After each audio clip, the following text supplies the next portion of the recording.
Hello guys, आज हम बात करेंगे इस वीडियो में एथलीट्स फुट इन्फेक्शन के बारे में बात करेंगे। इसे कैसे बच सकते हैं और ये क्यों होता है और इसका क्या कारण है और इसको मोस्ट इम्पोर्टेंट इसमें क्या इलाज दिया जा सकता है। ठीक है, इलाज के बारे में बताएंगे। उसके बाद में एथलीट्स फुट आखिर होता क्या है, ठीक है, तो सब कुछ बात करेंगे दोस्तों इस वीडियो में। वीडियो को आपको पूरा देखना है, अंत तक देखना है। और चैनल पर नए हैं तो दोस्तों प्लीज़ चैनल को सब्सक्राइब कर लीजिए ऐसी वीडियो और देखने के लिए। और उसके बाद भी जानकारी आपको अच्छी लगती है तो लाइक कर दीजिए और लोगों को शेयर करिए जो इस वीडियो से देखकर उनको हेल्प मिल सके कि भाई एथलीट्स फुट इन्फेक्शन क्या होता है। ठीक है, चलिए वीडियो को बढ़ाते आगे। तो दोस्तों ठीक है दोस्तों, नॉर्मली जो एथलीट्स फुट इन्फेक्शन जो होता है एक तरह का फंगल इन्फेक्शन होता है। ठीक है ना, फंगल इन्फेक्शन मतलब ये कि जैसे नॉर्मली जो बॉडी के पार्ट्स, जो प्राइवेट पार्ट्स होते हैं बॉडी के किसी भी हिस्से में जो फंगल हो जाता है, जैसे हम दाग बोलते हैं, खुजली बोलते हैं, खाज बोलते हैं, इसी तरह का भी एक इन्फेक्शन होता है एथलीट्स फुट इन्फेक्शन। ठीक है ना, ये इन्फेक्शन जो अक्सर जो होता है दोस्तों फंगल इन्फेक्शन, ये पैरों में जो खुजली होती है। और इसलिए हम इसे एथलीट्स इसलिए बोलते हैं क्योंकि एथलीट्स को ही ज़्यादा होती है, जो जूते वगैरह रात भर पहनते रहते हैं, घूमते रहते हैं, स्पोर्ट में जो दौड़ते रहते हैं या दौड़ने का उनका जो एक्चुअली वर्कर वगैरह रहता है, तो एथलीट्स इसलिए बोलते हैं। और एथलीट इन्फेक्शन इन्हीं लोगों को ज़्यादा बेसिकली होता है। ये एक्चुअली क्या होता है, टीनिया का ही एक रूप होता है। ठीक है ना, टीनिया फंगल इन्फेक्शन का एक रूप होता है।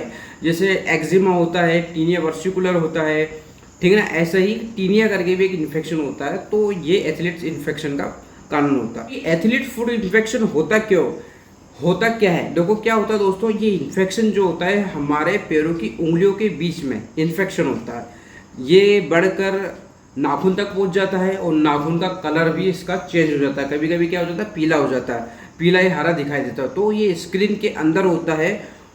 ठीक है, तो यही एक तरह का आपको एथलीट फुट इन्फेक्शन होता है। अगर अब हम बात करते हैं इसके लक्षण के, अगर आपको लक्षण समझ में आ गया तो आपको इसको हद तक इसे रोक सकते हो। ठीक है ना, बहुत ही ठीक है। तो पैरों के जो तलवे होते हैं उन तलवे के में जलन होती है, बहुत तेज खुजली होती है।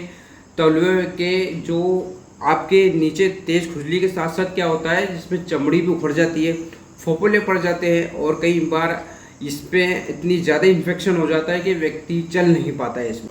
ठीक है, उसके बाद में ये जो इन्फेक्शन हो जाता है इस पर पैरों के तलवे में बदबू भी बहुत ज़्यादा आती है, खुजली बहुत तेज चलती है, चमड़ी निकलने लगती है और ये इन्फेक्शन धीरे धीरे से फैलता रहता है। ठीक है, अब जान लेते हैं इसका कारण। अगर आपने दोस्तों कारण जान लिया तो उसका बचाव भी आपको समझ में आ जाएगा। ठीक है, तो पहला कारण ये होता है दोस्तों, कई लोग जो होते हैं पानी में ज़्यादा रहते हैं, जो पानी में ज़्यादा काम करते हैं, जहाँ पर पैरों में नमी यानी कि गीला रहता है।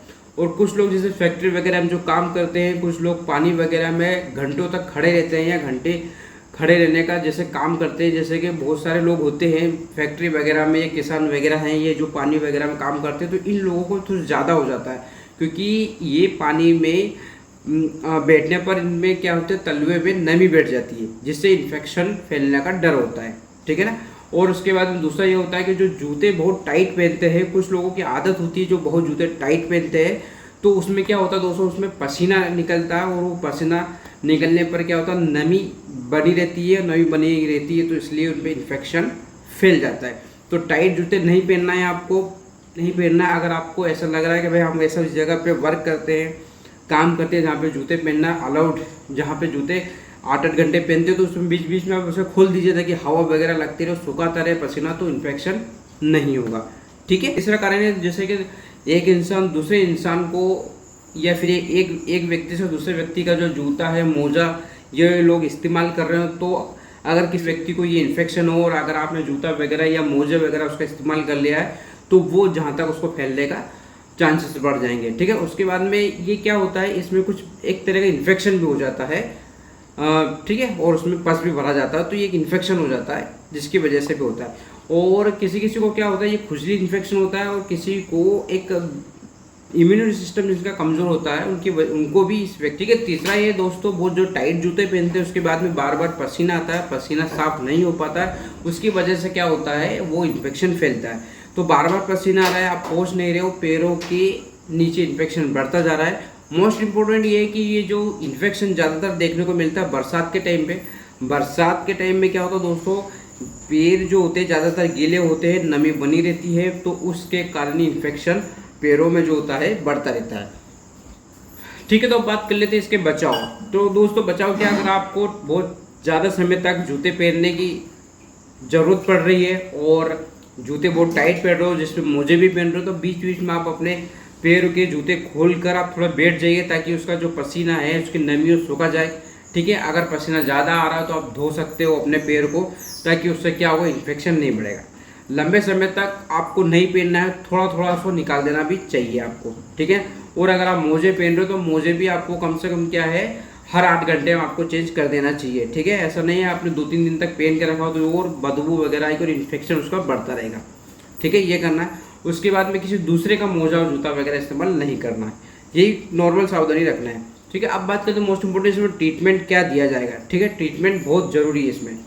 तो ट्रीटमेंट क्या होता है दोस्तों, बहुत ही आसान है। क्या करना है, ये दोस्तों फंगल इन्फेक्शन हुआ है तो एंटी फंगल की मेडिसिन चलेगी, एंटी फंगल क्रीम भी चलेगा, और उसके बाद में एंटी बैक्टीरियल मेडिसिन भी चलेगी। इसलिए चलाई जाती है, कभी कभी क्या होता है, इन्फेक्शन इतना बढ़ जाता है कि पस भरा जाता है, तो उसको इन्फेक्शन रोकने के लिए और उसको पस जो भरा जाता है उसको सुखाने के लिए भी हमें एंटी बैक्टीरियल मेडिसिन दिया जाएगी। तो आपको कीटानोजोल और क्लोट्रीमोजोल इन दोनों क्रीम में से क्रीम आपको इस्तेमाल करना है। ठीक है, सुबह शाम बढ़िया आप साफ कर लीजिए अपने पैरों को, और उसके बाद में क्रीम लगाना है। 15 से 20 दिन इसको लगाना है, इसमें आराम मिल जाएगा। और उसके बाद भी अगर आपको आराम नहीं मिलता है तो आप लुलिकोनोजोल ये क्रीम इस्तेमाल कर सकते हो, फाइनली ये ठीक कर ही देगा। अगर उसके बाद भी अगर ठीक नहीं होता तो आपको उसके बाद में अगर ठीक नहीं होता दोस्तों, फाइनली अगर ठीक ऐसा लग रहा है कि ठीक नहीं हुआ, तो आपको स्टेरॉइड वाला ऑइंटमेंट लेना है, जैसे बेटनाविट एन या बेटनाविट सी क्रीम, ये भी आप लगा सकते हो, तो ये लेना है। ठीक है, तो सबसे पहले मोस्ट इंपोर्टेंट ये ध्यान रखना आपको, तो पहले तो ये क्रीम लगाना है। ठीक है, एंटी फंगल क्रीम लगाना है। ठीक है, उसके बाद में स्टेरॉइड वाला लगाना का ठीक नहीं हो रहा तो पहले क्या गलती कर ले, तो पहले आप स्टेरॉइड वाला लगा ले तो वो क्या करता है, स्किन में दब जाता है और फिर उभर के वापस पलट के आता है। तो पहले ऐसा नहीं करना, पहले आपको ये करना है, उसके बाद में नहीं हो रहा है, आपको ऐसा लग रहा है नहीं हो रहा तो कर सकते हो। ठीक है, उसके बाद में टेबलेट चलानी, इंट्राकोनोजोल 100 mg की टेबलेट सुबह शाम चलानी है आपको 15 दिन तक। ठीक है ना, ये जो कैप्सूल है दोस्तों, इससे क्या होगा, आपके जो फंगल जो बढ़ते जा रही है रोक दिएगा एक तरह का। ठीक है, अब सुबह के बाद अगर खुजली हो रही है तो एंटी एलर्जिक इसमें देना पड़ेगा, लिवोसिट्राजिन 5 mg की टेबलेट, ये भी आपको रात में देना है ओडी में 15 दिन तक आपको। ठीक है ना, जिससे क्या होगा, इससे क्या होगा दोस्तों, जो एंटी हिस्टामिन जो बन रहे हैं, यानी कि हिस्टामिन को ब्लॉक करके ये खुजली को बंद कर देगा।